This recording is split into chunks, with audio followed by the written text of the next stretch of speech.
So in this particular reaction, we're doing electrophilic aromatic substitution, but we're using as our aromatic compound this thing.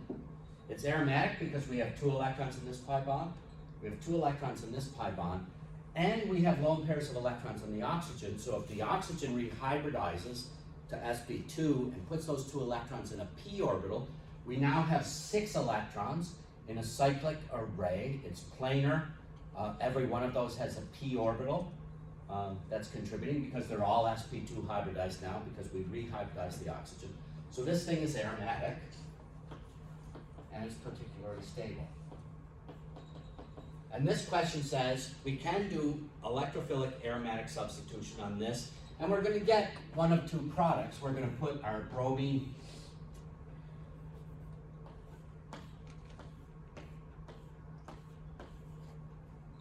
either here, or we're going to put our bromine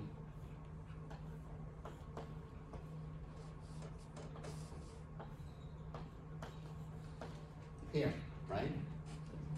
Those are the 2 possibilities. When we have a 6-membered ring, I suppose there's 6 possibilities, but if there's nothing that changes it, all 6 are equivalent. In this case, if we put the bromine here or here, that would be equivalent as well, okay? So this is our 1 position, this is our 2 position, and this is our 3 position. So 1, 2, 3. If we're going to react at the 2 position, let me see, how do I want to do this? So let's do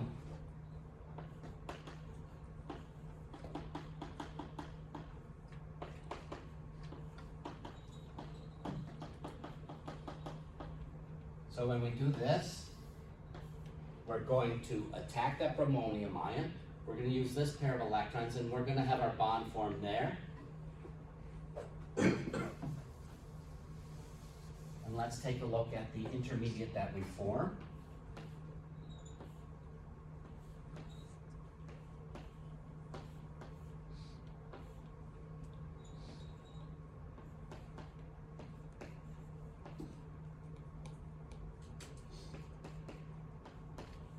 We form that intermediate, right? Okay. And if we put our bromine in the 3 position, I'm just going to change this slightly the way I'm going to go like this. I go like this because I'm trying to indicate that we're going to put the bromine in the 3 position in this particular one down here.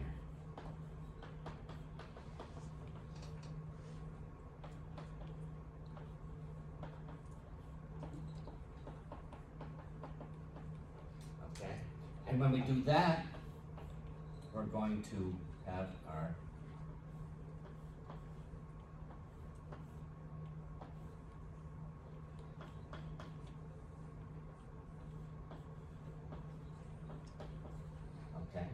in the 3 position. I just want to be consistent with my other.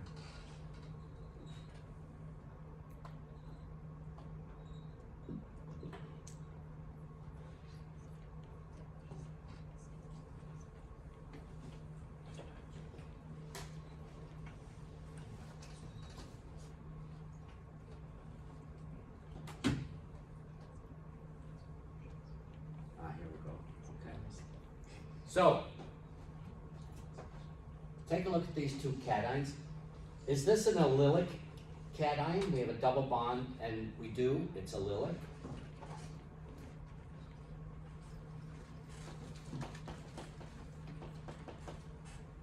This one doesn't look allylic, okay? Right? There's our double bond. The plus position's way over there. Okay, it doesn't look allylic, but can we delocalize? So in this particular one up top,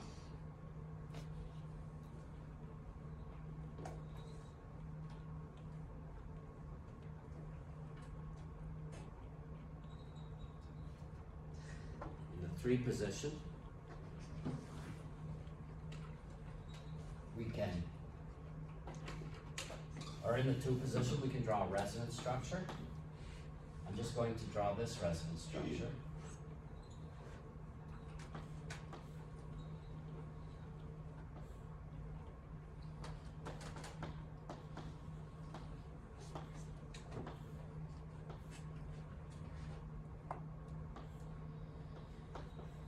We put our plus position over there.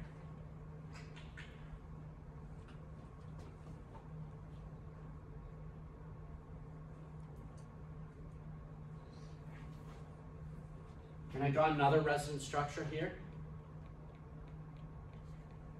I can. You guys aren't, you're thinking about moving arrows. What if I took one of these pairs of electrons and put those down there? It's conjugated with that oxygen. One of those pairs of electrons is in a p orbital, so we can delocalize and we can draw another resonance structure.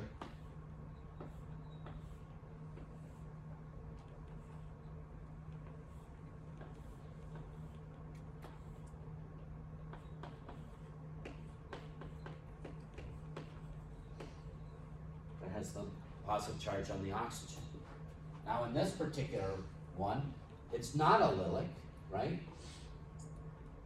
We cannot move these pairs of electrons, at least not yet, to draw a resonance structure that delocalizes that positive charge. We can delocalize it into the oxygen. We can draw that.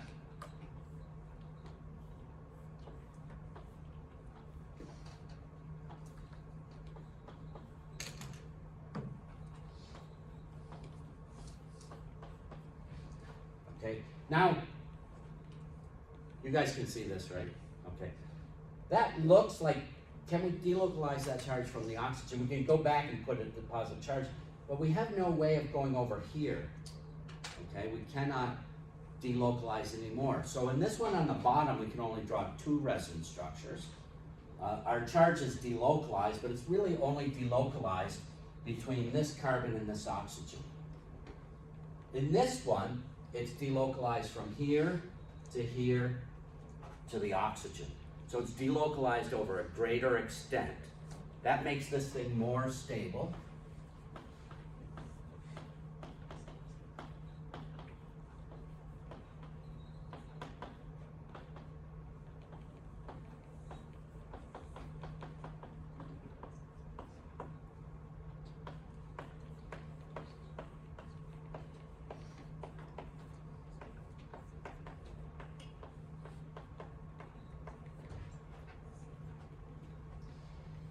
Makes it more stable due to the additional resonance structures. So let me just go and take a look at this question. It says, Furan also undergoes electrophilic aromatic substitution.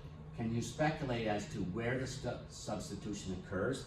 So that requires you to realize that you can do the substitution in one of 2 places. There's 2 possibilities. Provide mechanisms using Br plus as the electrophile. And look at the carbocation intermediates for both potential products and look for additional stabilization, okay? So the fact that this is more stable tells us that it's the carbocation that's most likely to be formed. Remember, we typically form the most stable carbocation.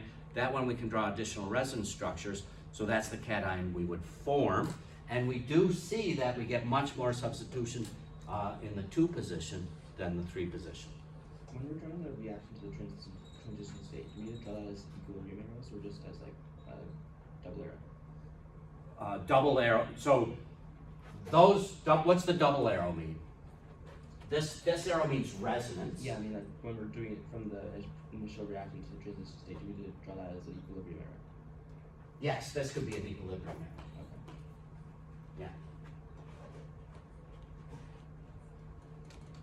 Okay. Is there anybody who's still, I also realize, do I consider this an easy question? No, I don't. I consider this a question that you guys haven't really seen, that you need to pull together a bunch of concepts and put it together. Take a stab at these things, but this is one of the more difficult questions you might find on a particular exam. The other thing I want you to realize is on that take-home exam. It was during COVID. It was take-home exam, and when you do a take-home exam, you can do whatever you want. I don't know. You got the internet.